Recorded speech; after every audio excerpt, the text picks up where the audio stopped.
empresa tiene que ver con qué va a pasar. Se está hablando mucho en los medios de comunicación, estamos leyendo continuamente cuáles son, digamos, las medidas que están adoptando los diferentes países y sociedades para poder afrontar esta pandemia.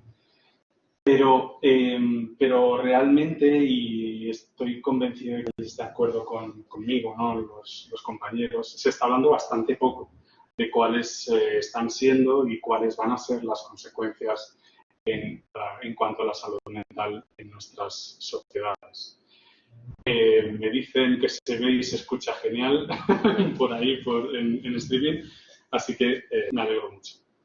Se está hablando de poco, como decíamos, de cuáles van a ser realmente las consecuencias en salud mental, y en algunas ocasiones cuando se habla en algún medio de comunicación o en la prensa, a veces pues sin querer cometemos el error de alarmar a la población y no decir exactamente pues qué sabemos acerca de esto y cuáles van a ser las consecuencias.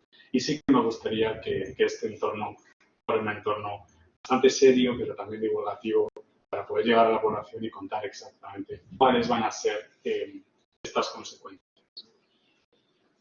Mis alumnos saben que realmente me gusta mucho introducir los temas, me gusta mucho dar una perspectiva más evolucionista o más, digamos, biológica de qué hacemos aquí.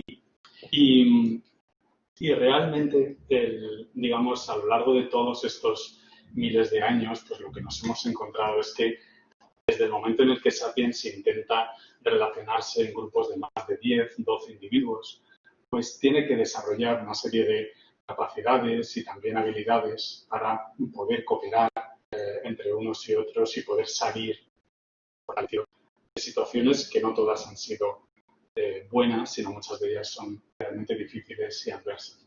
Pero lo que realmente ocurre es que tenemos básicamente un cerebro con la misma forma y prácticamente idéntico que el cerebro que teníamos hace 80.000 años. Pero, sin embargo, nuestras sociedades pues, realmente poco se parecen a las sociedades, por supuesto, de hace 80.000 años, pero tampoco se parecen a las sociedades de hace 20 años o 30 años o 50 años. Hemos mejorado mucho en general en esta evolución, ¿vale? Hemos sido cada vez mejores. Sí que me gusta contar algunas cuestiones muy básicas para poder situarnos, y tiene que ver con que a veces escuchamos continuamente mensajes muy catastróficos acerca de hacia dónde se conduce o hacia dónde vamos como sociedad. Sin embargo, pues mis alumnos conocen perfectamente que en la medida en la que ha pasado el tiempo, pues hemos ido siendo más inteligentes. Esta capacidad para poder resolver problemas complejos y adaptarnos gracias a este cerebro o este órgano que tenemos, porque nosotros no teníamos ni grandes colmillos ni capacidad para correr como tenían otros animales, pues esta mejora que se ha dado sistemáticamente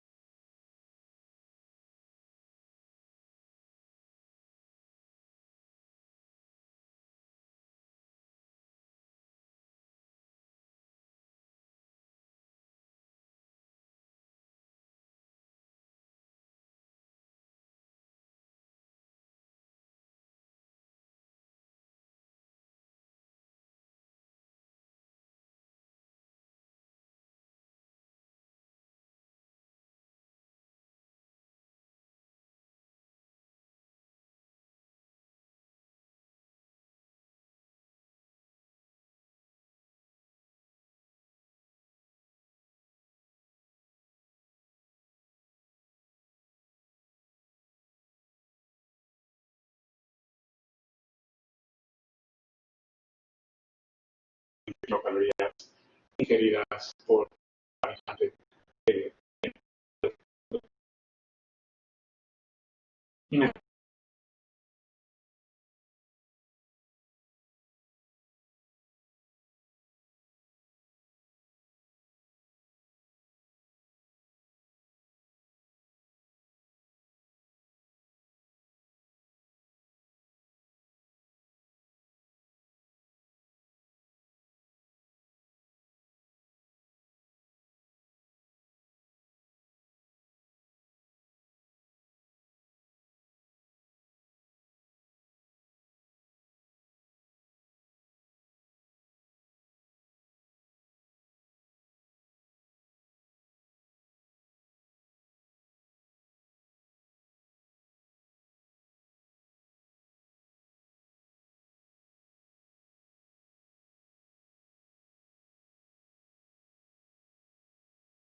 Volvemos a tener un problema técnico.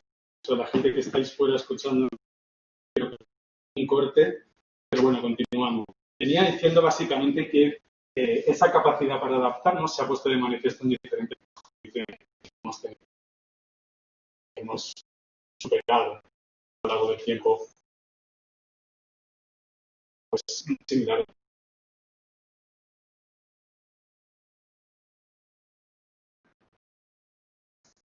Eh,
de alguna manera nuestro sistema está diseñado para dar esa respuesta más o menos el número de veces que lo va a dar la cebra o que lo va a dar otro animal, ¿no? El problema que tiene Sapiens, el problema que tenemos los humanos, es que cuando nos vamos a la cama, cuando nos vamos a nuestra casa, pues probablemente estemos pensando en lo que nos ha pasado de ese día y probablemente anticipemos que mañana también vendrá un león. Y esa capacidad de anticipación y de generar esas imágenes en nuestra cabeza nos hace que activemos ese eje, ese sistema de alarma más veces de lo esperado, ¿no? O más veces de lo que deberíamos activar.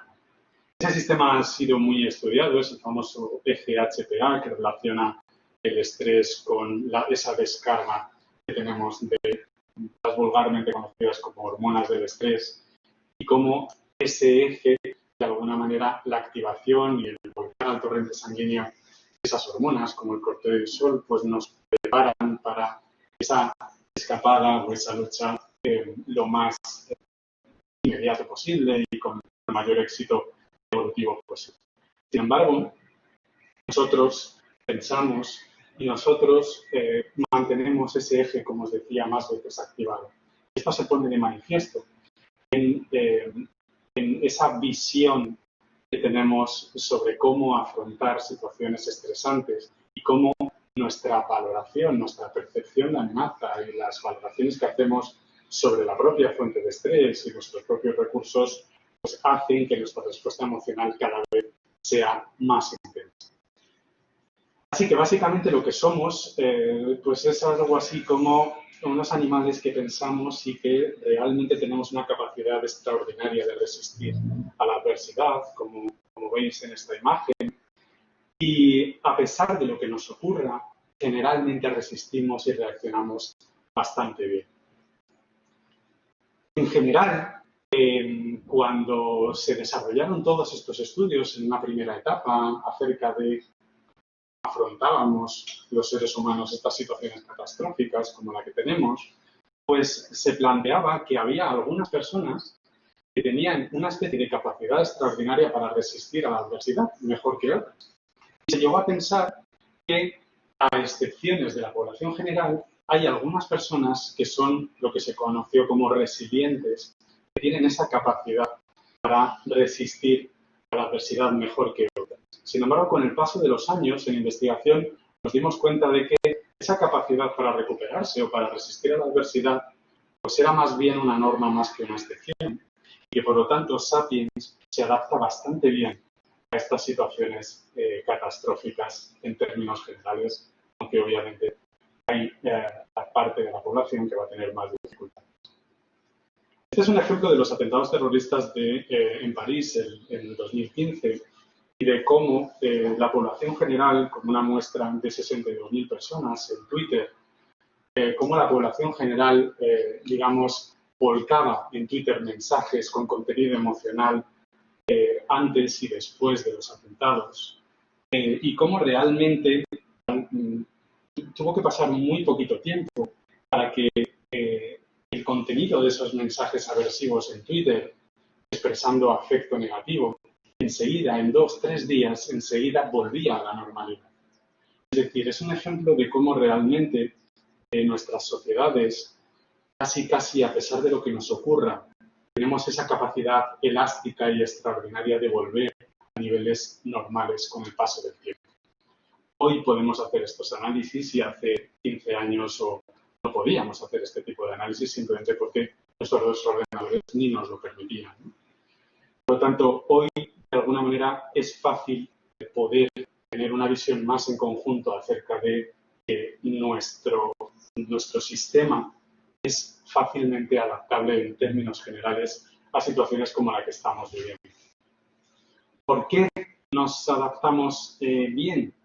Bueno, pues a pesar de que las cifras son realmente terribles en cuanto a la incidencia y la prevalencia de los trastornos afectivos, como los trastornos de ansiedad y depresión a nivel mundial, que giran en torno a los 800 millones en la actualidad, pues a pesar de esto que nos preocupa a todos los que nos dedicamos a la salud mental, pues hay algunas personas que tienen cierta capacidad para adaptarse mejor que otras. Y estas capacidades o incluso estas habilidades son fácilmente entrenables en nuestros programas de intervención. Aquí es como un ejemplo de cómo esas diferencias individuales, es decir, el que tengamos o no mayor nivel de neuroticismo, que es un rasgo de personalidad normal, simplemente es la tendencia que tenemos a preocuparnos o a sentirnos más temerosos ante el futuro. Hay personas que tienen más tendencia, personas que tienen menos tendencia. Aquellas personas con más tendencia reaccionan con bastante más ansiedad antes, durante y después de los exámenes. Por lo tanto, lejos de ver a Sapiens como una máquina que reacciona ante situaciones estresantes sin más, lo que tenemos que ver es que esa máquina presenta características o diferencias individuales que lo hacen adaptarse mejor o peor a estas situaciones catastróficas.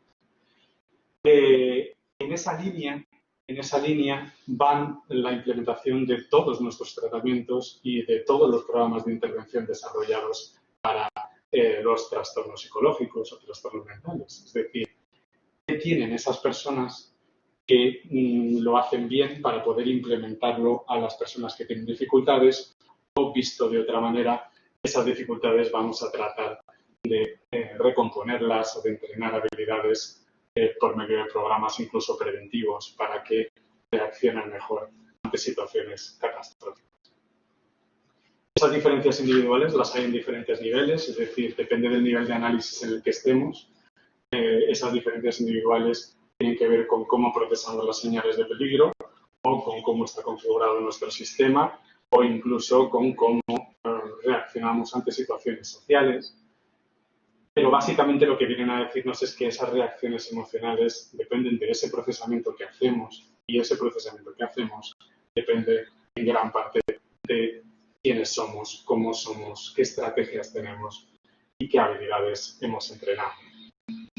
Así que hoy por hoy sabemos que hay factores de riesgo para desarrollar esos trastornos mentales y factores de protección que tienen lugar en la infancia, en la familia, en la escuela, en la comunidad.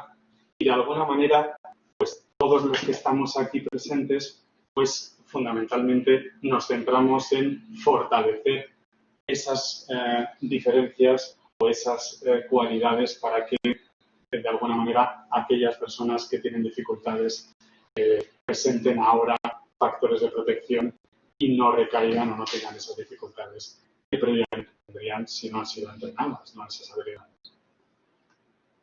¿A qué nos enfrentamos ahora? ¿Por qué os cuento esto? Pues porque realmente lo que tenemos ahora es probablemente la situación más catastrófica de la que tenemos datos archivados en términos de pandemia. Nos enfrentamos a una situación que es realmente dramática y tener el conocimiento acerca de cómo somos, de cuáles son esas fortalezas y de cómo podemos entrenarlas, nos va a permitir amortiguar de la mejor forma ese impacto en salud mental en nuestros servicios, tanto en hospitales, escuelas, universidades, etc. Desde que empezó el primer brote, el primer paciente, el 8 de diciembre del 19, pues ha habido diferentes consecuciones de hechos por esta crisis y en la medida en la que ha ido pasando el tiempo y nos hemos intentado amoldar a la situación poniendo en marcha medidas de protección, pues el virus, como sabéis, se ha ido extendiendo de una manera dramática. Esto es una foto de ayer mismamente del nivel de contagios, de casos. Y lo que nos preocupa a los profesionales de salud mental es en qué medida nos vamos a hacer cargo de esa cuarta ola que tiene que ver no con ola de contagios, sino con consecuencias sanitarias, que tiene que ver con el burnout que van a tener los profesionales en el ámbito sanitario, con las dificultades que va a tener la población general en acceder a recursos de salud mental y cómo vamos a hacer para individualizar y protocolizar programas de intervención post-pandemia para mitigar ese impacto en salud mental que está teniendo y que tendrá esta crisis. Nos han alertado ya desde hace tiempo en las mejores revistas científicas, en Lancet, en Science, acerca de cómo podemos poner en marcha todo nuestro conocimiento en ciencias del comportamiento para poder prevenir el impacto que va a tener en salud mental. Y ahora lo único que tenemos que hacer es ponernos manos a la obra y escuchar a los expertos que saben acerca de cuáles van a ser las consecuencias o qué tipo de programas de intervención deberíamos poner en marcha cuanto antes. ¿Vale? A partir de aquí surgen un montón de preguntas. No sabemos si va a haber nuevas olas, no sabemos qué es lo peor que nos puede pasar, no sabemos qué consecuencias tendrá todo esto sobre la población, sobre nosotros mismos, cómo puedo afrontar mejor el confinamiento, cómo puedo afrontar bien el desconfinamiento que tanto nos ha preocupado a profesionales de la salud mental. Y para contestar a estas preguntas y al resto de preguntas que os surjan, pues tenemos aquí a nuestros expertos. Voy a estar pendiente de la cuenta de Twitter y del teléfono por si las personas quieren mandar mensajes de manera un poco anónima acerca de cómo manejar ciertas situaciones y ver si podemos hacerlos en el último tramo de esta mesa. Así que muchas gracias y os dejo con mis compañeros que creo que empezamos por ti, Gabriel Rubio, y va a presentar datos sobre su hospital. Como quiero sacar, voy a hacer.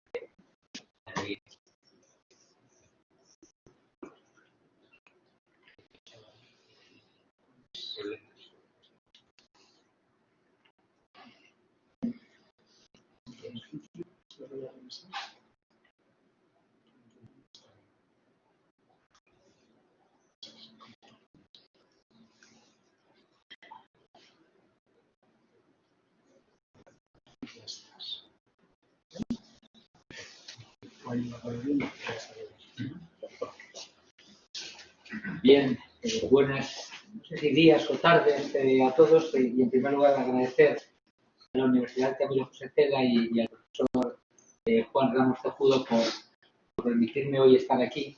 Cuando me propuso comentar un poco cuál era la experiencia de nuestro hospital sobre bueno, que teníamos y que seguimos teniendo, ¿no? Con la pandemia. La idea que yo tenía era quizá presentar un trabajo que lo presento, ¿no? Pero En estos últimos días estoy reflexionando y voy a contarles a ustedes qué es lo que nos pasó, qué hicimos y qué estamos haciendo. Bueno, yo trabajo en un hospital, el Hospital 12 de Octubre, es el hospital que está en la zona sur de Madrid.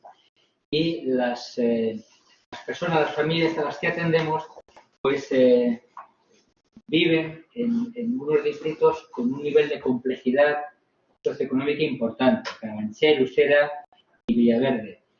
Son en torno a 600.000 habitantes los que viven en esos distritos y el grado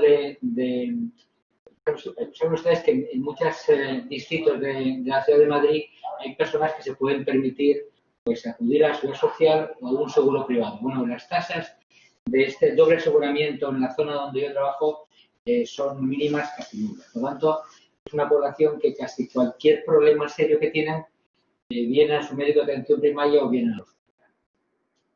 Estos son los datos que durante la primera ola de la pandemia atendimos en nuestro área, en torno a casi 250.000 personas infectadas por el virus.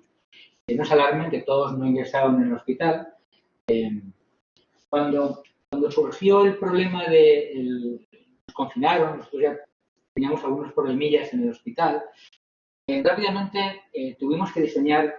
Mi servicio es un poco especial porque tenemos un área de gestión clínica, eso significa que podemos de alguna manera contar con una cierta flexibilidad a la hora de diseñar las estrategias de intervención. Es decir, que tenemos una dirección médica, tenemos una gerente, pero tenemos una cierta autonomía. Entonces, lo primero que hicimos prácticamente es diseñar una estrategia de comunicación con nuestros propios profesionales.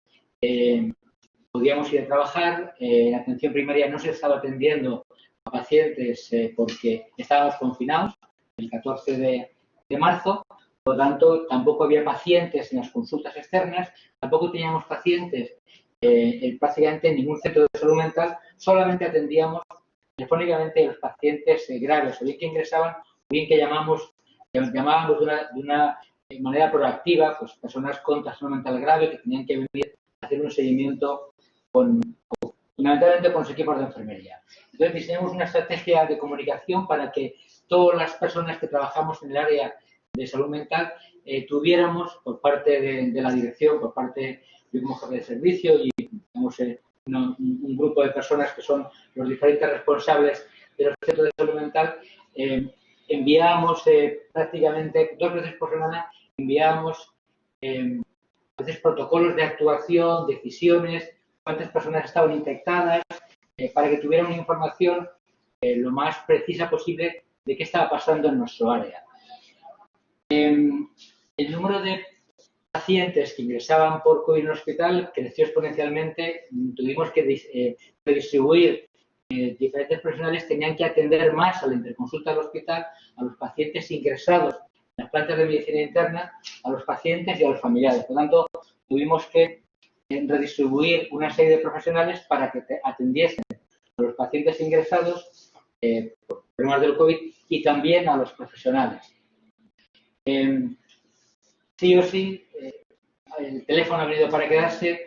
Teníamos que llamar a los pacientes y explicarles que como no podían venir, teníamos que hacer un contacto telefónico. Por lo tanto, estrategia de comunicación, una consulta para profesionales que se estaban siendo afectados por problemas de estrés, muy pocos al principio, el seguimiento telefónico con los pacientes, la redistribución de profesionales para la interconsulta para atender a los pacientes con COVID, pacientes con, no pacientes con problemas de salud mental previa, ¿no?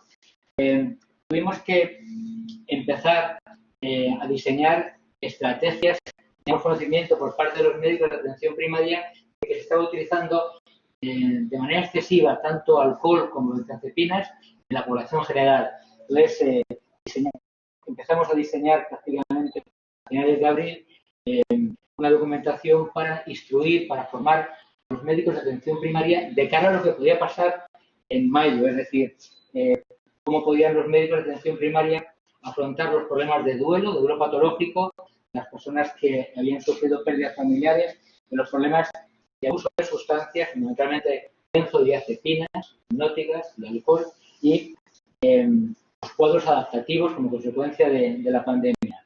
Y creamos a finales de mayo, cuando suponíamos que la primera ola se había acabado, creamos en el hospital, en colaboración con un grupo de servicios, un grupo de seguimiento a pacientes COVID, que es un poco también lo que les voy a comentar. Miren, éramos conscientes de que estábamos, esto era nuevo para nosotros, jamás habíamos vivido una pandemia que se diseminó tan rápidamente como esta era nueva, la del SARS, que fue en el 2002, prácticamente llegó a unos cuantos países, hubo la cualificación de pandemia, pero no era como esta, era todo nuevo.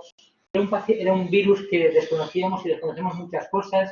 Yo cuando estudiaba, los internistas que nos daban clase decíamos que ante un virus jamás dar corticoides, porque si damos corticoides en una viriasis no les hacen nada y el riesgo de que los pacientes se contagien por bacterias era prácticamente un hecho, pero curiosamente sabíamos que este maldito virus respondía a los corticoides, que nuestros internistas estábamos dando corticoides para tratar la pandemia.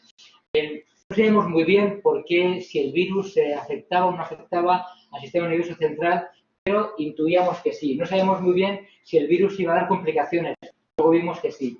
Entonces, ante esa gran incógnita de qué iba a pasar con los pacientes afectados por este virus, decidimos crear un programa multidisciplinar donde estábamos internistas, profesionales de respiratorio, de cardiología, de neurología, de rehabilitación y, por supuesto, nosotros. Cuando terminó la primera ola, nuestro grupo decidió, había que ver a todos los pacientes que habían ingresado por COVID en el hospital y nuestro grupo decidió teníamos la intención de hacer una primera evaluación muy rápida. Diseñamos una estrategia en 2 fases.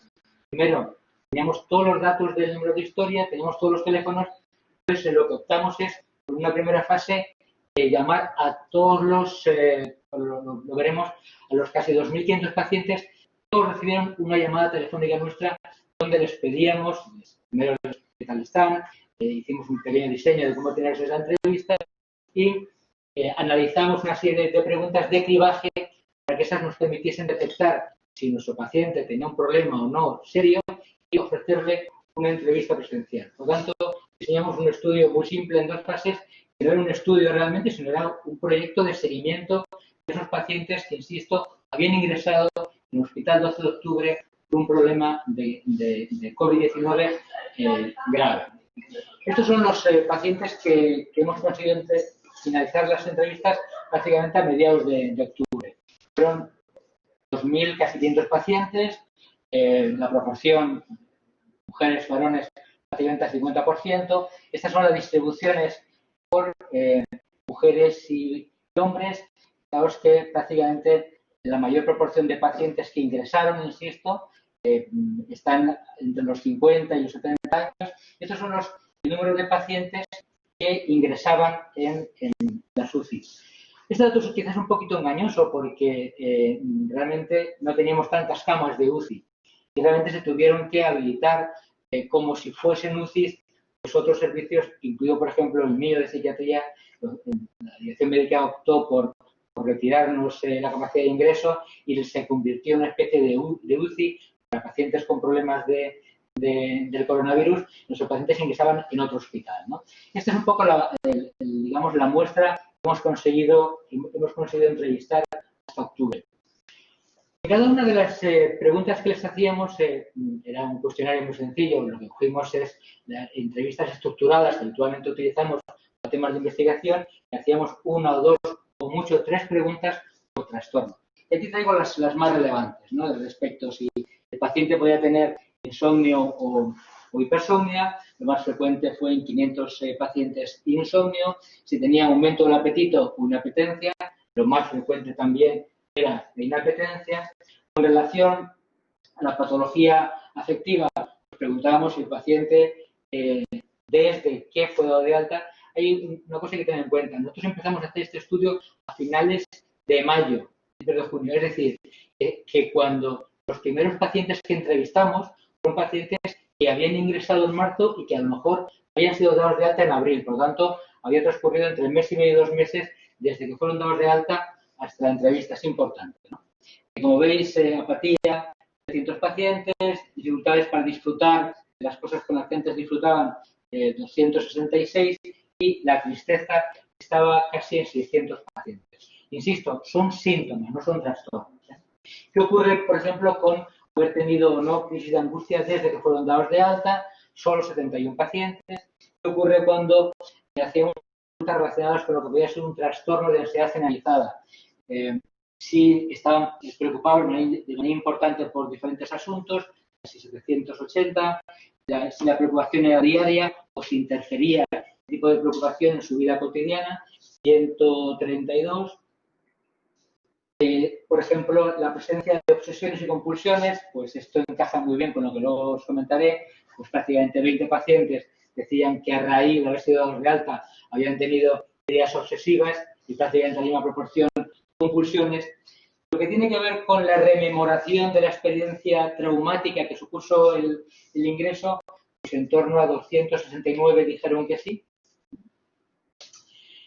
Y pensar en la muerte, 70 pacientes, deseos de autolesión, 20, intentos de autolesión, 13, y el abuso de sustancias, que es, Juan, que es un poco también mi área, aparte de la depresión resistente, pues afortunadamente solo 22 pacientes refirieron haber incrementado su consumo de alcohol después de haber sido de alta, y una persona sola había incrementado su consumo de benzodiazepina. Es decir, bueno, esto es importante también, nos interesaron mucho los síntomas neuropsicológicos. Entonces, tenemos con la memoria 430, de concentración 600 pacientes y lentitud 97. Dificultades ya sabéis que cuando apareció este virus se decía que si se perdía la capacidad para saborear era importante, ageusia y dolores. Bien, esta es la diapositiva que yo quiero mostraros. Estos son los problemas de concentración, son en porcentajes. Problemas de concentración, el 25%. Fijaos, aquí son preocupación ansiosa, problemas de ansiedad, tristeza, insomnio, la inapetencia, la rememoración, ¿no? Podría pensar que estas personas que rememoran podían tener un trastorno por estrés postraumático, las ideas de muerte, la presencia de pánico, alcohol y TOC. Entonces, en el análisis que hemos hecho para traerlo aquí, ¿no? Lo que hemos visto es que precisamente este tipo de alteraciones, el TOC, crisis, el consumo de alcohol, eran pacientes que anteriormente al ingreso ya tenían dificultades en cuanto a antiguos pacientes con TOC que se habían reactivado como consecuencia de la pandemia, o crisis de angustia o problemas de uso de sustancias. Y este grupo tan importante, ¿no? donde aparece sintomatología ansioso-depresiva, pues claramente estaba relacionado con dos aspectos. Con la edad avanzada, que siempre es una dificultad en cuanto a la capacidad de adaptación, y en cuanto al mayor número de días de estancia en la UCI. Un poco, yo creo que esto nos permitiría, me imagino que en la discusión, hablar un poco más de esto, ¿no?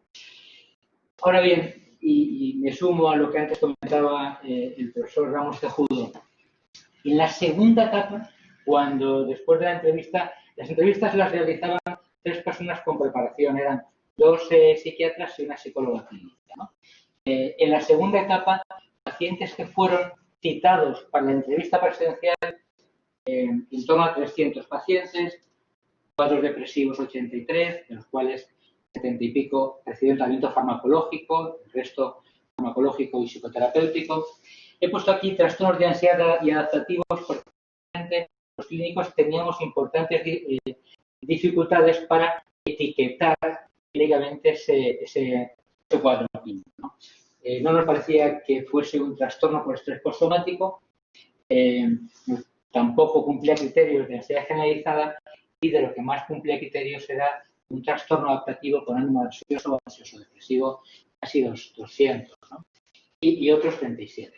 Entonces, las dificultades que encontraron nuestros clínicos para diagnosticar a estos pacientes que presencialmente habían sido seleccionados son, bueno, que muchas veces síntomas no es lo mismo que trastornos, síntomas no es lo mismo tener 4 que 7, no es lo mismo durar 2 meses 6, ¿de acuerdo? Para algunos trastornos se requiere un criterio temporal. Luego, lo fundamental es la repercusión que esos síntomas tenían en su vida cotidiana.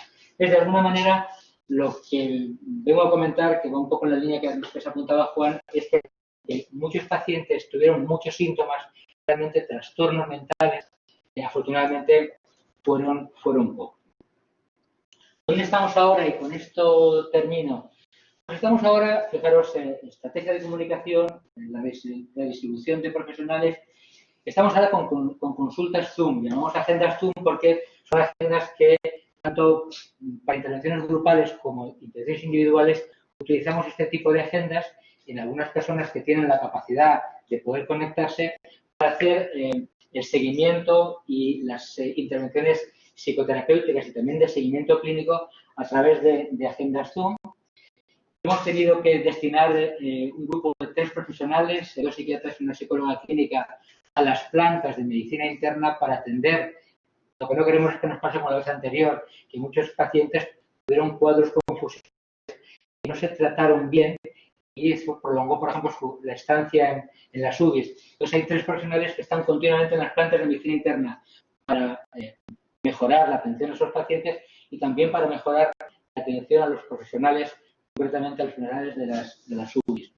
Hemos empezado ya a trabajar en protocolos para que nuestros compañeros de atención primaria tengan recursos a la hora de salir de esta especie de dinámica loca, ¿no? Han pasado nuestros compañeros de medicina de atención primaria de ser héroes donde se les aplaudía a las 8, y ahora cuando salen a tomar un café, sabéis que en algunos centros de atención primaria o de especializada se montan enormes colas antes de entrar, ¿no? Entonces, cuando en estas enormes colas los pacientes ven salir a un médico o una enfermera a tomarse un café, no aplauden, les critican, a veces hasta les insultan, ¿no?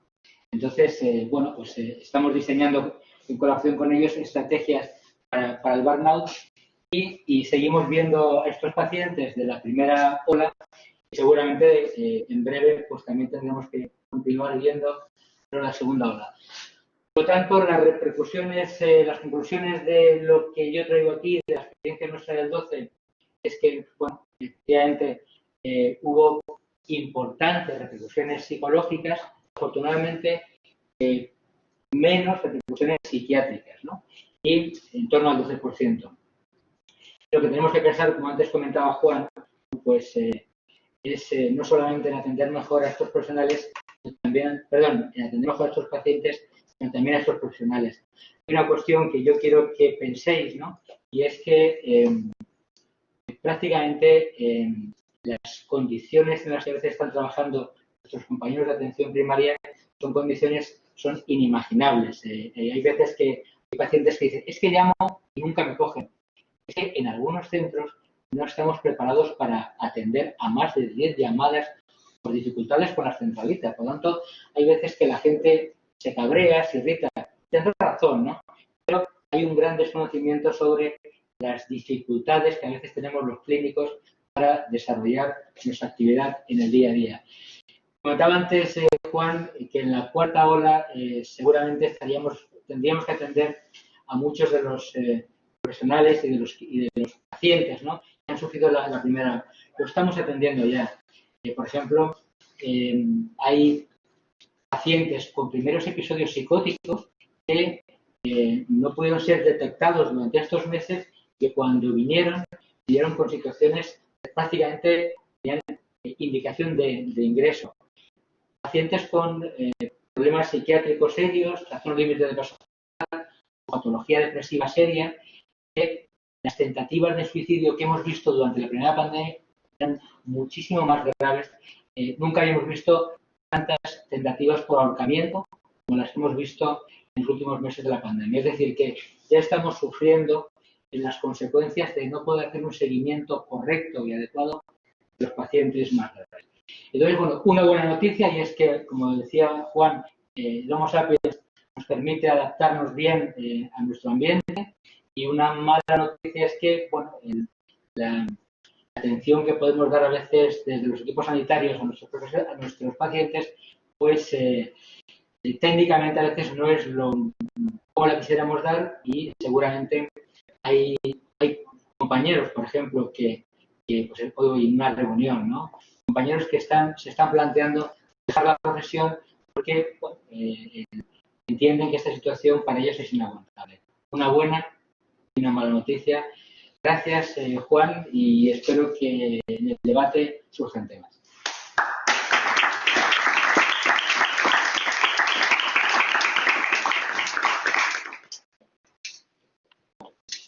Sí.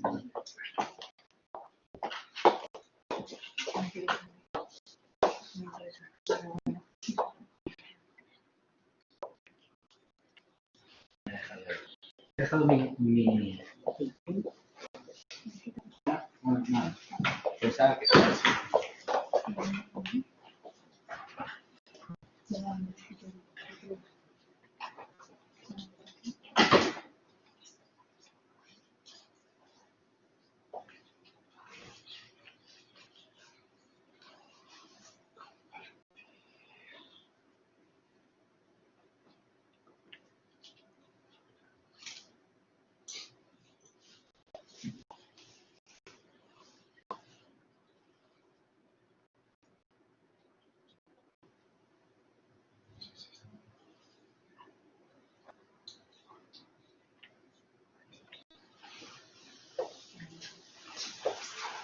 Muy bien.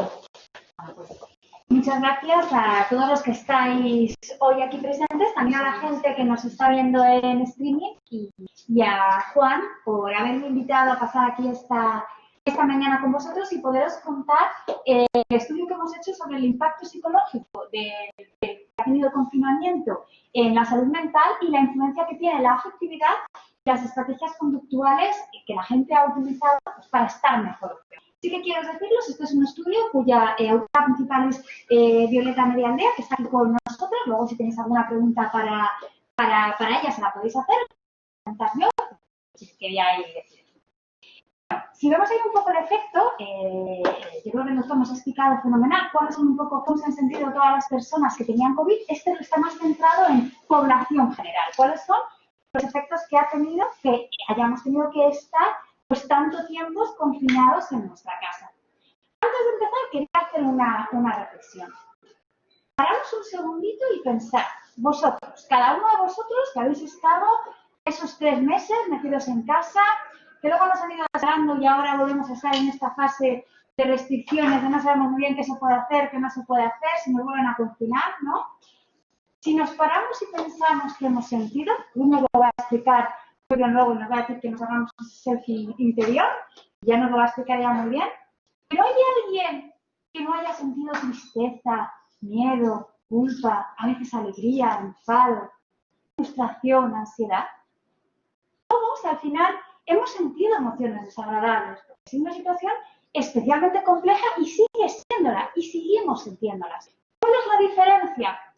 Pues seguramente la diferencia está en las estrategias que podemos tener para regular estas emociones. Cuando tenemos estrategias, bueno, pues hay, como bien decía Juan, bueno, los Homo sapiens hemos ido adquiriendo esa serie de estrategias. Cuando las ponemos en funcionamiento, ¿qué es lo que pasa? Pues que no llegan a derivar en problemas de salud mental. Cuando no las tenemos o las que las tenemos son deficientes, ¿qué es lo que pasa? Es mucho más probable que tengamos un problema de salud mental. Juan nos ha explicado muy bien cómo estamos en este momento. Sí que es verdad, bueno, pues tenemos ahí algunos metaanálisis importantes que nos van diciendo cómo nos hemos sentido todos. Esto a nivel mundial. Los primeros estudios empezaron ya en China, en Wuhan, que decía que la gente pues empezaba a tener más ansiedad, estrés postraumático, dificultades para dormir. Pues, ¿qué es lo que nos hemos encontrado? Bueno, pues que todo este confinamiento y la cuarentena se asocia con distrés psicológico, estrés postraumático, depresión, mayores niveles de estrés, insomnio, irritabilidad, emoción, ¿no? Bajo ahí estado de ánimo, Y esto se ha encontrado en todas las ciudades. En España, en concreto, os traigo un estudio del doctor Cano Lindell, que con una muestra de 1.750 participantes, una media de 40 años, pues lo que veía. Bueno, pues un poco también lo que se está viendo a nivel mundial. Pues todos los temas de ansiedad, trastorno de ansiedad generalizada, trastorno depresivo mayor, depresión también moderada y severa, depresión leve, trastornos de pánico, ataques de pánico. ¿Cuáles son los factores de riesgo? Lo que puede hacer que desarrolles pues con una mayor probabilidad de un problema. Pues sabemos que las mujeres tenemos una mayor tendencia a tener ciertos problemas emocionales, estar solteros, la gente joven más que la gente mayor, situación económica baja, desempleo y sobre todo esas estrategias de regulación inapropiadas. Esa rumiación que nos hablaba antes Juan de la cebra cuando viene leones, si viene el león corro. Cuando el león se va, se ha ido. ¿Qué hacemos los humanos? Nos quedamos rumiando. ¿Y si vuelve el león? ¿Y si me pasa? ¿Y si me pilla? ¿Y si solo me coge una pierna y me quedo cojo el resto de mi vida? Esas estrategias de rumiación tienen mucho que ver con lo que va a pasar. O la catastrofización, es que va a ser todo terrible y de esta no salimos. Hay otra serie de factores de protección, como puede ser estar casados, tener un nivel educativo alto, estar jubilados y conocer estrategias de regulación emocional como la reinterpretación o la focalización positiva. ¿Qué es lo que hicimos nosotros partiendo un poco de esta base en nuestro estudio? Bueno, pues lo primero que queríamos conocer era qué síntomas estaba teniendo la población española en esta situación de confinamiento. Para eso utilizamos el SA45. Queríamos además relacionar este estado psicológico con las escalas de afectividad, con la afectividad tanto positiva como negativa y a nivel rasgo y a nivel estado, para ver ahí pues, si tenía algo que ver o si mediaba. Y además, ¿qué relación tenía esta afectividad, los síntomas y las estrategias de afrontamiento utilizadas? Tú cuando preguntabas a las personas, bueno, pues había personas que se estaban manteniendo muy activas a lo largo del confinamiento y había otras que no. Yo a veces tenía una broma que decía, bueno, hay gente que va a salir de aquí, ¿no? Realmente redonda como una bola, pero los hay que van a salir que directamente de estas se hacen 7 Ironman, porque están entrenando más que en toda su vida, ¿no? Pues eso influye a nivel de salud mental, el haber tenido una serie de estrategias o no. Bueno, pues queríamos mirar la forma a ver si conseguíamos investigar. El método que utilizamos, bueno, tampoco teníamos una muestra muy grande, pero fueron 282, una edad media de 37 años, de 18 a 68. Lo hicimos al principio del confinamiento, estaban, la media era sobre todo 14 días, algunos llegaron a 21, es muy importante, porque cuando veamos los resultados, vamos a ver que nosotros, evidentemente, depresión no nos salió alta. ¿Vale? No hemos llegado a cumplir días para cumplir criterios diagnósticos de depresión. Seguramente, si lo hubiéramos llevado más, pues seguramente hubiera salido. ¿Vale? De 16 comunidades autónomas. ¿Qué hicimos para medir cómo estaba la gente? Bueno, lo primero de todo, un cuestionario de variables sociodemográficas, preguntándoles el sexo, la edad, población, estado civil. También hicimos un cuestionario específico de estrategias de afrontamiento, preguntándoles, ¿tú qué haces a lo largo de este confinamiento? ¿Estás practicando deporte? ¿Cuidas especialmente tu alimentación, que sea una alimentación sana o no? ¿Haces alguna técnica de relajación que tú conozcas? Puede ser la que tú quieras, respiración diafragmática, meditación, yoga, lo que quieras. ¿No? Ocio, y aquí es súper importante, en el ocio distinguimos entre ocio activo, es decir, tú haces cosas, o sea, te pones a cocinar, pues recetas de tal, lo que sea, haces manualidades, estás tocando un instrumento, ocio pasivo, me siento a ver la televisión. ¿Vale? Queríamos distinguir eso porque vamos a ver en los resultados que eso también dan cosas diferentes. Y queríamos medir la afectividad a través del PANAS para medir afecto, tanto positivo como negativo, y como rasgo que tendría más que ver con esa variable de personalidad y como estado de cómo te estás sintiendo ahora. Y para medir un poco la parte de síntomas psicopatológicos, pues utilizamos el SA45, que es un autoinforme de 45 hitos derivado de SCL-90. Hicimos un diseño transversal con formularios de Google, un muestreo bola de nieve un poco a través de redes sociales y analizamos los datos con SPSS. ¿Qué nos encontramos? Bueno, pues que como sí que pensábamos y como también hemos visto en el resto de las poblaciones, nuestra población tenía mayor ansiedad y ansiedad fóbica. ¿Qué ocurrió? Que no teníamos nuestra control, porque claro, era en plan de, pero si todos estamos confinados, ¿con quién vamos a comparar? No hay nadie que no esté confinado. Pues dijimos, bueno, pues como no tenemos otra, lo vamos a comparar con la muestra de referencia del SA45, que es una muestra del 2018. Esto tiene bastantes limitaciones, pero era un poco lo que había. Y sorprendentemente nos encontramos que, sin embargo, hay otras cosas que nuestra muestra estaba mejor. Como podría ser en hostilidad, en sensibilidad, en ideas paranoides, en psicoticismo, en obsesión-compulsión. No sabemos si algo tiene que ver, pues por los años de la muestra, pues están que sí, que en ansiedad y en ansiedad fóbica estaban peor. Y significativamente estaba mayor en mujeres que en hombres, que es un poco lo que hemos encontrado en la literatura de todos los países. En relación a las escalas de afectividad y ese estado psicológico del SA45, ¿qué es lo que vemos? Pues que si os fijáis, en todo momento la afectividad negativa, tanto como rasgo de personalidad, como con estado, como me estoy sintiendo, tiene una correlación con todas las escalas, no solamente con el total, sino con todas las escalas psicopatológicas del SA45. Esto es algo que ya está documentado en la literatura, pero bueno, que nos volvía a salir lo mismo. Y la afectividad positiva, si os dais cuenta, sobre todo afectividad positiva, estado, sin embargo, ¿qué es lo que hace? Que la correlación es inversa, es decir, a mayor afectividad positiva, menos, la correlación es menor para ansiedad, para sensibilidad interpersonal, para ideas paranoides, para obsesión-compulsión, para somatizaciones, depresión. Depresión también hay un poco correlaciona con la afectividad positiva a rasgo, incluso con la parte total, lo que nos da importancia de lo que tiene trabajar la afectividad no solamente con los pacientes que nos vayamos a encontrar, sino si nos vuelven a confinar en este tipo de situaciones, oye, tengo que hacer cosas que me hagan sentir bien y tengo que procurarlas yo para poder mantener esa buena salud mental. Hicimos una regresión para ver esa afectividad, rasgo y estado, cuánto, la puntuación total de esa 45 y vimos que era el 50%, lo cual es bastante. ¿Vale? Respecto a la relación entre las escalas de afectividad y las estrategias de afrontamiento, ¿qué es lo que estuvimos viendo? Bueno, pues os dais cuenta que una afectividad positiva como rasgo, ¿qué es lo que hacía? Tanto como rasgo como estado, hacía que la gente tuviera más estrategias de afrontamiento. Hay una correlación, pues utilizar más técnicas de relajación, cuidar mejor esa calidad del sueño manteniendo los ritmos y horarios de sueños y vigilia, una alimentación más saludable, practicar deporte, mantener horarios y rutinas, hacer más pasatiempos y fijaros, hacer más ocio activo. Sin embargo, con el ocio pasivo no sale. Y cuando vemos ahí un poco qué es lo que pasa con la afectividad negativa como estado, fijaros, hay una correlación inversa con la alimentación saludable. Quizás tiene algo que ver con esa mala regulación cuando tenemos ese hambre emocional y utilizamos los alimentos. Además, solemos elegir alimentos que son más ricos en grasas saturadas, en azúcares, como una mala estrategia de regulación emocional. Al hacer la regresión vimos, bueno, que aquí no era tan importante la varianza explicada, solamente el 6%, pero bueno, ya también es importante.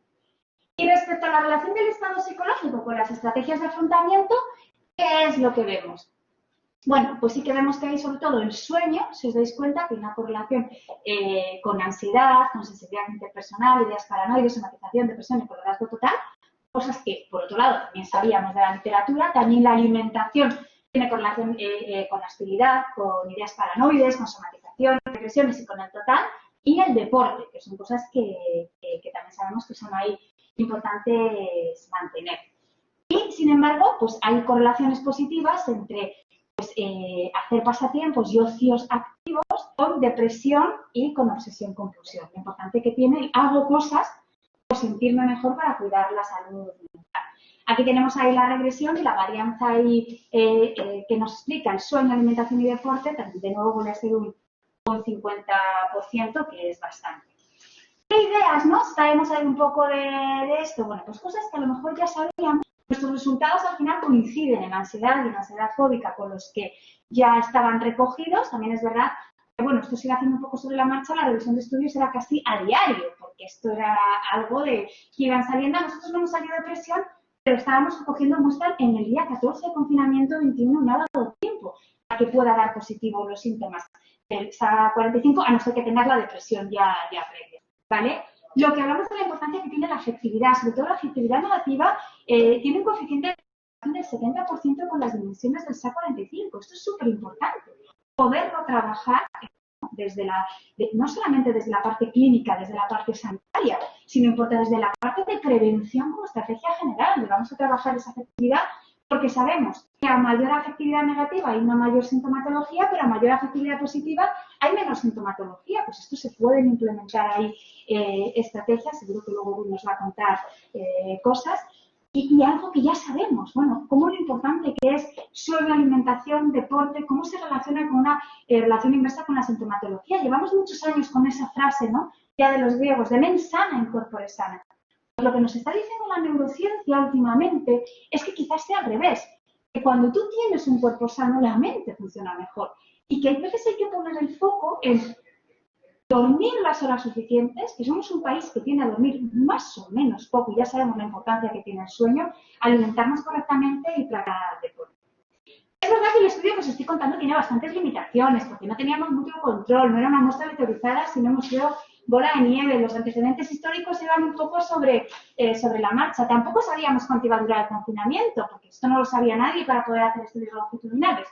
Pero bueno, ya nos da bastantes pistas para las implicaciones, no solamente para la clínica, como psicólogos clínicos, sanitarios, como profesionales de salud mental, sino para la prevención de un posible segundo confinamiento. Que hay que trabajar la emocionalidad, ¿vale? Tanto a nivel la afectividad, tanto positiva para incrementarla y reducir la negativa. Que hay que incrementar los factores de protección y, sobre todo, trabajar las fortalezas y herramientas propias. O sea, cada persona tenemos nuestras propias formas de regular. Cuando son formas de regular emociones que son adecuadas, vamos a potenciar, que a veces muchas veces los sanitarios y los clínicos dicen, no, esto es la buena. No, cuidado, si le funciona la que está haciendo, no se la cambies. No hace falta cambiar cosas que sí que están funcionando, y más cuando estamos en una situación tan complicada como ahora. Súper importante, actividades de ocio activo. Esto es una mala noticia para Netflix.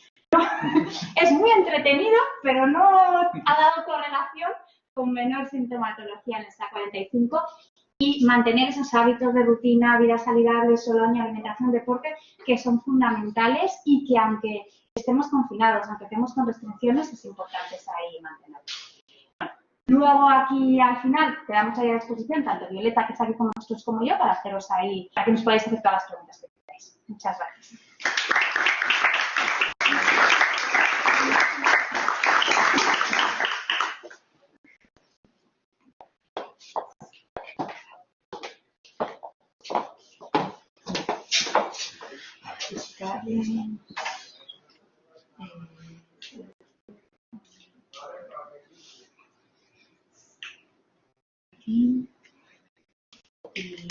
Aquí estoy compartiendo, ¿verdad? Sí. Muy bien. Muy bien. Bueno, pues buenas tardes a todos, a todas. Un placer veros porque veo muchas caras conocidas, lo cual es doble de ilusión.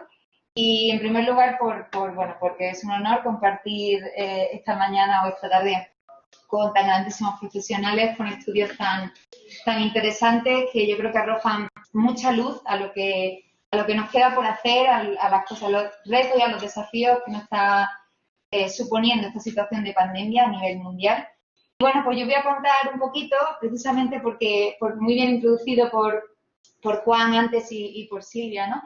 Pues eso, cómo desde la prevención, o qué vamos a hacer desde el punto de vista de contextos que no sean clínicos, pero qué podemos hacer precisamente en una época, en un momento vital del desarrollo. Para todos los que estamos estudiando psicología del desarrollo, imagino que coincidiréis conmigo, es un momento vital complejo, ¿no? Yo nunca digo que la adolescencia es un momento difícil, ni que los adolescentes son raros, ni que tienen sus cosas, ¿no? Como muchas personas adultas a veces consideran, sino simplemente es un periodo donde estamos todavía en ese momento evolutivo, nuestro cerebro tiene que reajustarse, hay un momento de poda neuronal muy importante, la corteza prefrontal, algunas de las habilidades de la corteza prefrontal todavía no se han desarrollado, y por tanto, pues, por esa razón estamos en un momento vital que a veces se hace especialmente difícil, ¿no? Además de todo eso, bueno, lo que es importante es que conozcamos qué ocurre, ¿no? ¿Qué está pasando a nivel mundial cuando hablamos de salud mental en la infancia o en la adolescencia?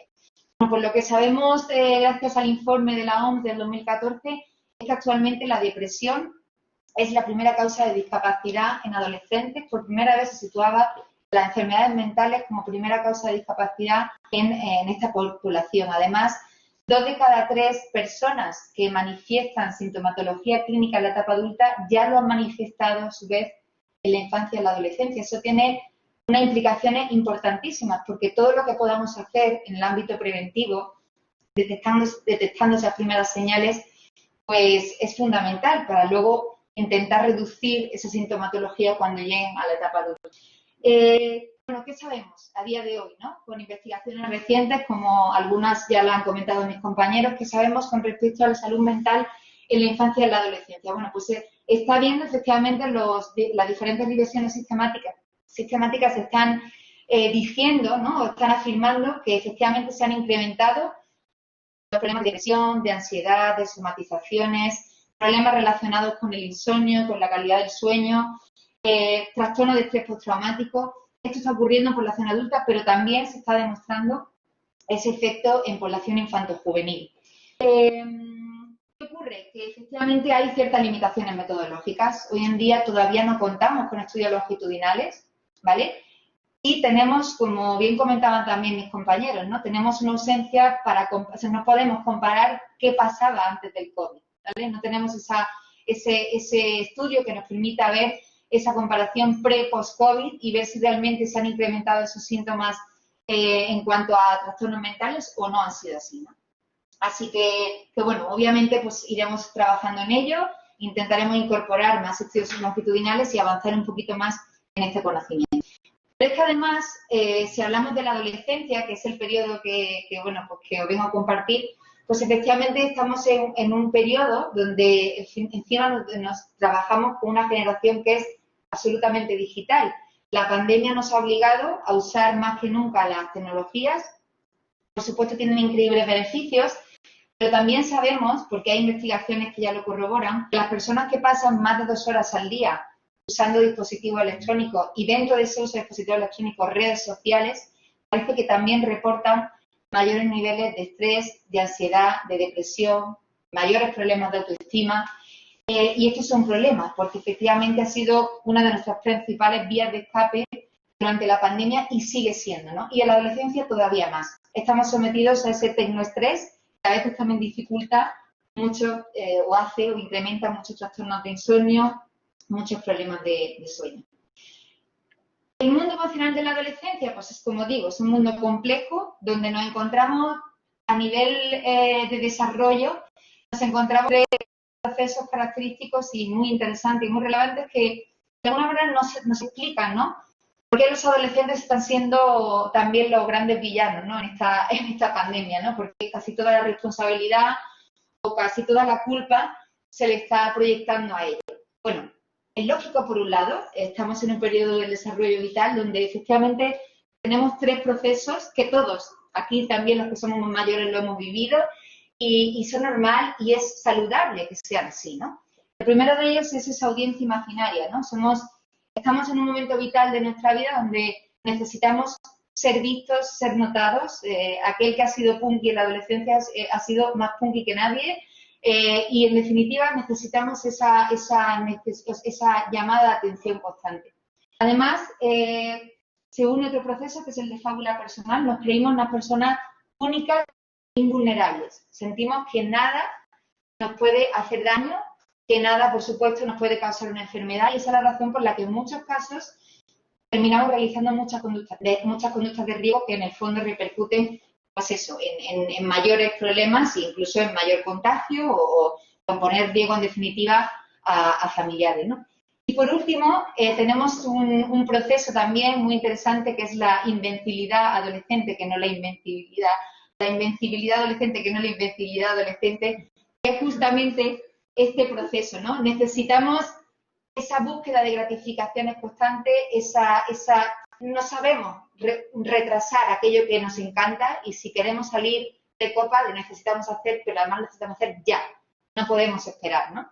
Eso en muchos casos se explica porque efectivamente estamos en un momento vital donde nuestra corteza prefrontal, de nuestra capacidad de regulación emocional también está mermada porque todavía no la tenemos lo suficientemente desarrollada y a veces dificulta mucho todo ese proceso. Además de esos enganches, esos picos continuos, esos picos constantes de dopamina, que es lo que hace que en muchos casos también tendamos a usar más las redes sociales, a ese rewarding, ¿no? Inmediato del me gusta, del comentario, del no sé qué. O sea, nos encanta, nos engancha esa recompensa inmediata. Por lo tanto, todo ello explicaría en el fondo por qué los adolescentes se comportan así en esta pandemia. ¿Por qué parece que son los menos empáticos? ¿Por qué parece que están en el centro de todas las miradas, sobre todo ahora cuando los contagios siguen en esta segunda ola incrementándose? Bueno, pues teniendo en cuenta esto, yo llevo pues toda mi vida en el ámbito de la investigación y de la psicología, trabajando con programas de intervención para desarrollar ciertas habilidades emocionales, porque pensamos que en el fondo el trabajo y el desarrollo de ciertas habilidades emocionales va a repercutir, ¿no? Y va a tener una implicación directa en la prevención de problemas de salud mental, en la prevención de conductas agresivas, en la promoción, en definitiva, del bienestar emocional en esta etapa del desarrollo que es particularmente interesante y desafiante. Entonces, con ese objetivo, pues bueno, lo que hacemos es integrar programas de educación emocional, como bien decía Silvia Álava, ¿no? Desde un contexto preventivo, es decir, no necesitamos que las personas reporten un problema de salud mental, no necesitamos que las personas acudan a un centro de psicología, sino que podemos hacer nosotros desde la prevención, desde los contextos en los que esas personas, esos adolescentes, están relacionándose, están interactuando diario. Con ese objetivo, pues, surge la educación emocional, es un término y es una iniciativa que surgió hace ya más de 20 años. Obviamente, los pioneros fueron en Estados Unidos, pero ya se iba trabajando mucho sobre el tema, esto no es una cuestión reciente, se ha trabajado muchísimo y hoy en día, gracias a Dios, también sabemos, ¿no? Muchos de esos beneficios y hemos podido contrastar empíricamente qué puede ofrecer la educación emocional. Bueno, obviamente, dentro de la educación emocional existen muchas iniciativas, muchos programas. Yo concretamente trabajo con un programa de educación emocional que se llama Ruler, es una metodología obviamente basada en evidencia científica, como digo, lleva realizándose desde hace 20 años en el Yale Center for Emotional Intelligence, un centro pionero en la investigación y en la evaluación de las habilidades emocionales. Y digamos que su teoría de cambio, la teoría de cambio de Ruler, es como si incluimos protocolos, técnicas, herramientas dentro de la pedagogía en los contextos educativos, ¿vale? Cómo nosotros podemos al final aumentar ciertos outcomes, ciertas variables relacionadas, por supuesto, con el rendimiento académico, pero también con el desarrollo saludable personal y, por supuesto, con las interacciones sociales. Entonces, pensamos que introduciendo este tipo de protocolos e integrando toda la comunidad educativa, esto implica, por supuesto, profesorado, pero también, por supuesto, implica familias, podemos conseguir ese impacto.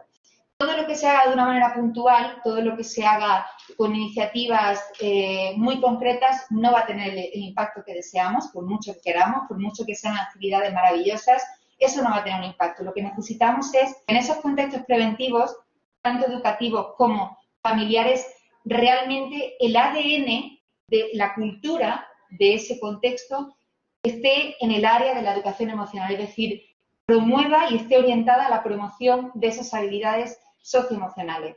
No es algo sencillo, por supuesto, porque requiere mucho trabajo del adulto, requiere mucho trabajo del profesorado personal y requiere mucho trabajo de las familias también personal. De hecho, bueno, pues actualmente también estamos ahora mismo en proceso de preparación de un artículo. Este artículo lo pongo a modo de anécdota porque además está hecho en niños de primaria de 3 colegios públicos de La Rioja.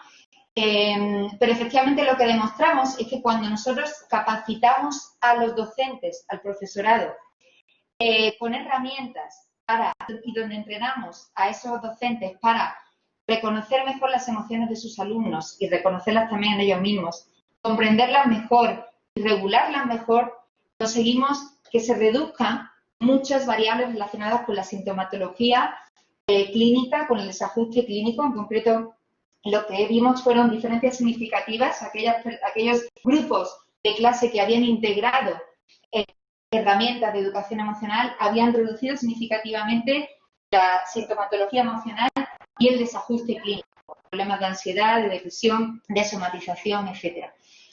Entonces, teniendo en cuenta esto, pues bueno, yo voy a contar un poquito qué es lo que estamos haciendo. Yo actualmente trabajo con 36 escuelas, 36 institutos, como se diría aquí, pero son de México, por tanto allí se llaman prepas, preparatorias. Son centros educativos que concretamente pues tienen alumnos de 14 a 18 años, que están allí 3 años formándose con ese objetivo de final, o bien irse al área profesional, o estudiarían grados técnicos, o bien al área universitaria, ¿no? Bueno, pues junto con el Centro de Inteligencia Emocional de la Universidad de Yale y, por supuesto, con Ruth Escudero y Rafa Ábrego, que son dos de las personas que están liderando toda esa revolución en el sistema educativo de las prepas del Tecnológico de Monterrey, pues estamos realizando un proyecto que lleva ya 4 años, desde el 2016, que vamos integrando en ese proyecto educativo del centro. Como os digo, esto no es un proyecto que viene de ahora, fruto de la pandemia, pero vamos a ver qué implicaciones tiene la integración, o sea, que las escuelas hoy en día apuesten por este tipo de iniciativas. Pensar que para muchos adolescentes, para muchos niños, el colegio es el único lugar seguro. Es el único lugar que ellos tienen para expresar, para compartir, para regular saludablemente sus emociones. Por desgracia, no todos los niños con los que vaya a trabajar en un futuro, o con los que estoy trabajando ya, tienen en sus casas los contextos óptimos para poder regular y desarrollar sus propias habilidades emocionales, porque para empezar, sus propias familias no los tienen, no tienen esas habilidades. Entonces, con ese objetivo nosotros trabajamos, ¿no? Con todas las escuelas que decidan apostar por este tipo de iniciativas, trabajamos con ellos, trabajamos de una manera muy gradual, muy protocolizada, pero a su vez, lo que os digo, ¿no? Intentamos hacer como una especie de revolución en cuanto al proyecto educativo del centro. ¿Y qué es lo que hacemos? En primer lugar, lo que hacemos es formar a todo el personal adulto del centro.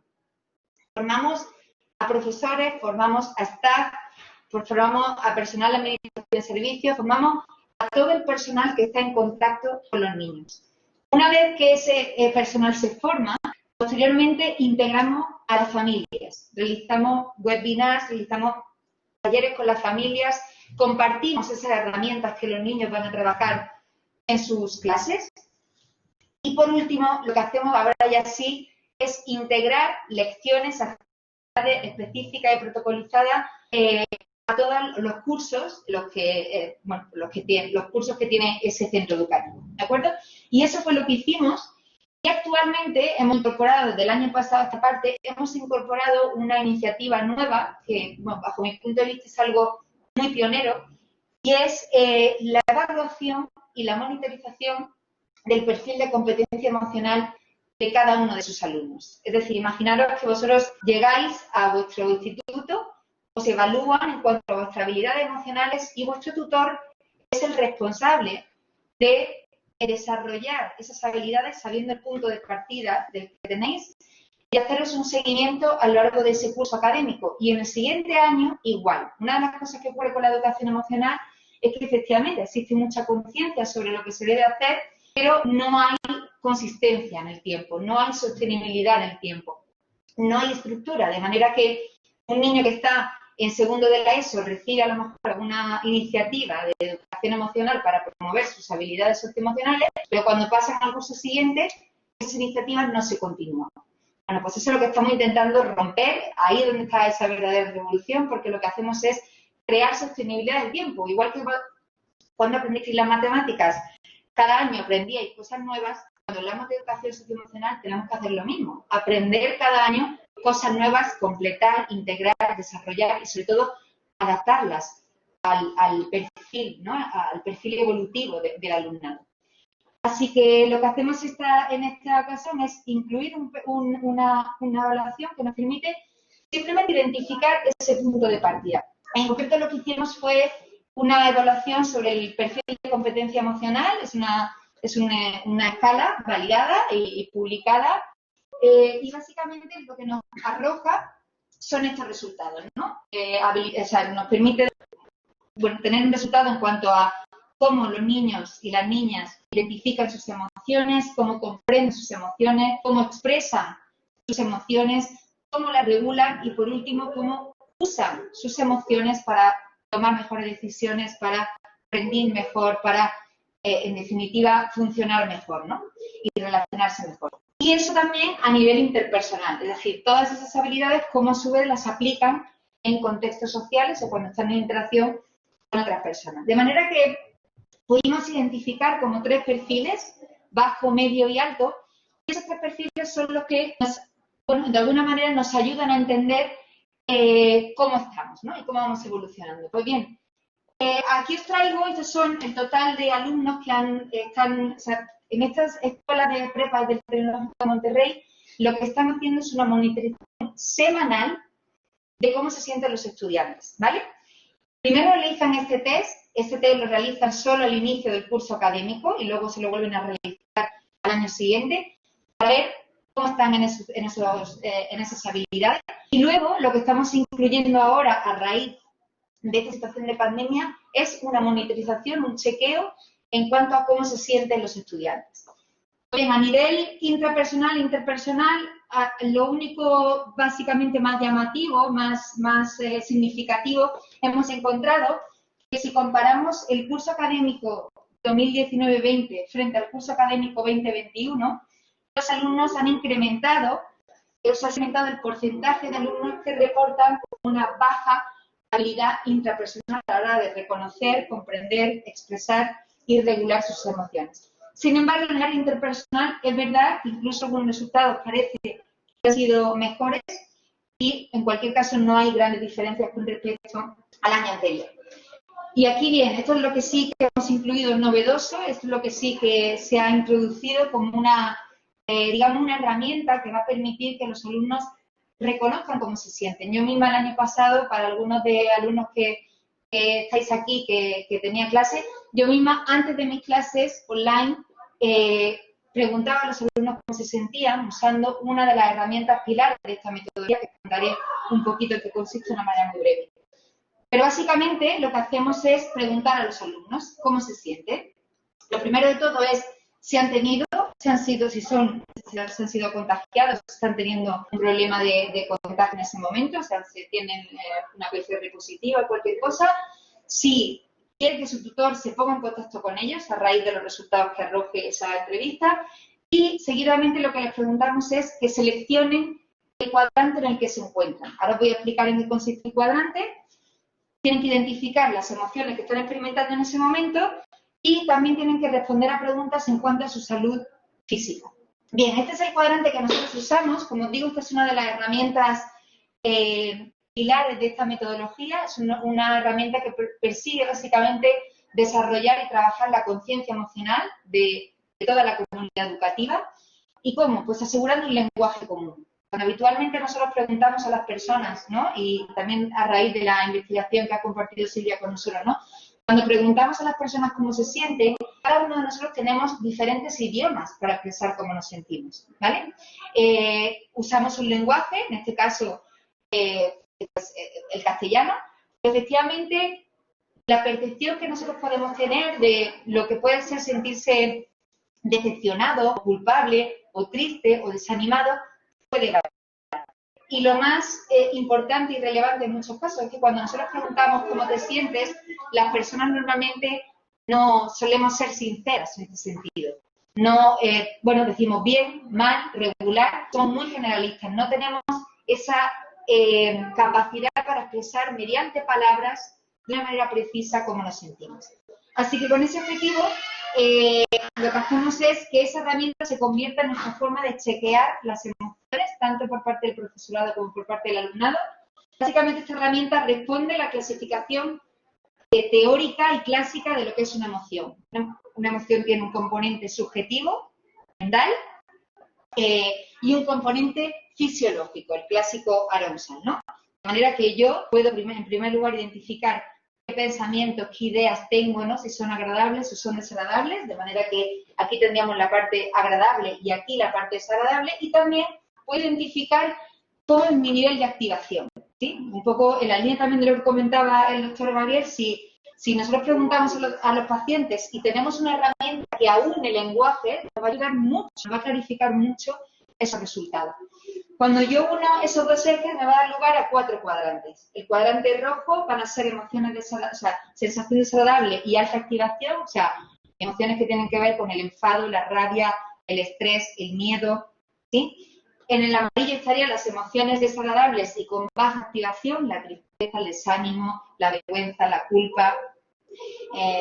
Aquí estaríamos hablando de emociones, de sensaciones agradables y con baja activación, la tranquilidad, la calma, la atención, el sosiego, la paz, la serenidad.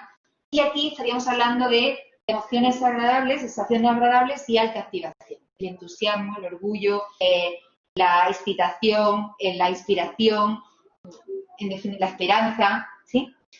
En definitiva, aseguramos lenguaje común acerca de las emociones. Todos sabemos que palabras emocionales pueden encajar, obviamente estas son cosas que consensuamos, en cada tutor consensúa con su propia clase y los alumnos saben y reconocen cada una de las emociones y las pueden posicionar en muchas ocasiones en ese medidor emocional. Aquí el objetivo no es tanto decir que una palabra está en un sitio o en otro, sino llegar a acuerdos. Cuando nosotros llegamos a acuerdos, cuando conseguimos efectivamente ese lenguaje común, vamos a conseguir expresar, compartir mucho mejor cómo nos sentimos y también tener mucha más conciencia social de cómo se siente la persona a nuestro alrededor. Bueno, pues aquí sí que tenemos un total de respuestas de, bueno, pues de todas las prepas que actualmente están integrando esta metodología, cerca de 19.500 respuestas que se han realizado y que se están realizando. Esta fue la semana de inicio del curso. La semana, o sea, el curso académico comienza en agosto, es decir, ellos van bastante un poquito por delante de nosotros. Es verdad que México, a pesar de que de aquí os parezca muy, muy lejos ese país, también ha sido uno de los más castigados por el COVID, detrás de Brasil, fue uno de los que estuvo en los primeros lugares en esa primera ola de contagio y también ha sido especialmente relevante y ha tenido importantes implicaciones esta pandemia, ¿no?, en este país. Pero pues básicamente lo que podemos encontrar es que efectivamente los alumnos en este inicio de clases reportaron, atendiendo a esa herramienta que os he contado, reportaron un 50% aproximadamente, reportaron sensaciones, emociones que estaban en el cuadrante verde, un 30% reportó amarillo y como veis aquí el porcentaje de alumnos, de adolescentes que reportaban emociones desagradables es bastante inferior, en torno a un 20% en total, si unimos el cuadrante azul y amarillo. También se incluyeron respuestas a preguntas que tenían que responder en cuanto a sus hábitos saludables. En esa línea, en la línea también que comentaban otros profesores, pues horas de sueño, alimentación, ejercicio físico, en definitiva, pues todo lo que tenía que ver con salud física y también en general fue bastante adecuado. ¿Qué ocurrió en la semana del 26 al 30 de octubre? Es decir, semana súper reciente, la semana pasada. La semana pasada se detectaron con PCR positivo 863 casos de esos 22.000 que respondieron en la encuesta. Es verdad que el porcentaje no es muy alto, pero efectivamente hablamos de una gran cantidad de casos positivos en este contexto. Y bueno, lo que pudimos observar es que efectivamente en estas alturas, en estos momentos, se ha incrementado en un total de un 30% la identificación o el que los alumnos experimenten emociones desagradables y sigue siendo un 41% y un 28% cuando les pedimos que respondan cómo se sienten al iniciar las clases cada día, ¿no? Y en este caso, cuando les preguntamos que respondan en una semana, ¿no? Así que, bueno, lo que podemos extraer de estos datos es que efectivamente parece que a medida que va avanzando el curso, los alumnos parece que están reportando un incremento en cuanto a la emocionalidad. Esto tiene implicaciones importantes porque, tal y como comentaban mis compañeros anteriormente, el saber y el conocer cómo nuestros estudiantes, o cómo nuestros hijos, o cómo las personas con las que tenemos alrededor se sienten, va a sentar las bases para poder luego integrar cualquier herramienta, cualquier estrategia que nos permita regular esas emociones. Pero tenemos que empezar la casa por el tejado. Antes de nada tenemos que saber, y tienen que saber las personas también a nivel individual, cómo se sienten. Y para ello, bueno, pues esta herramienta consideramos que puede ser muy interesante. Es una herramienta que además, por así decirlo, se puede trabajar con cualquier etapa evolutiva, es decir, en estos casos yo traigo aquí resultados de muestra adolescente, pero también es una herramienta que es fácilmente entendible por niños más pequeños y, por supuesto, por adultos. Entonces, esto, en definitiva, tiene implicaciones importantes porque, de alguna manera, como decía, ¿no?, nos aseguramos de poder entender mejor y que las personas puedan comunicar mejor. Bueno, pues aquí veis de esas 13.000, casi 14.000 respuestas que se dieron de los alumnos, cómo se sentían esa semana.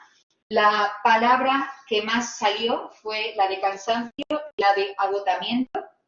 Cuando nos referimos a emociones del cuadrante azul, recordar que eran sensaciones desagradables y baja activación. Y cuando nos referimos al cuadrante rojo, 4.334 respuestas fueron alumnos que reportaban que en su día a día el mayor porcentaje de emociones estaban en ese cuadrante. Pues la emoción que más salió fue la emoción de estrés, también la de inquieto y la de alarmado, ¿no? Bueno, pues en definitiva son formas de identificar, formas diferentes de identificar. ¿Y ahora qué hacemos con esto? Os preguntaréis, ¿no? O sea, una vez que el tutor, una vez que los directores de los centros educativos conocen el estado emocional de sus estudiantes, ¿qué se puede hacer? Bueno, pues todo esto obviamente se hace con un objetivo, ¿no? El primero de todo es conocer un poquito mejor.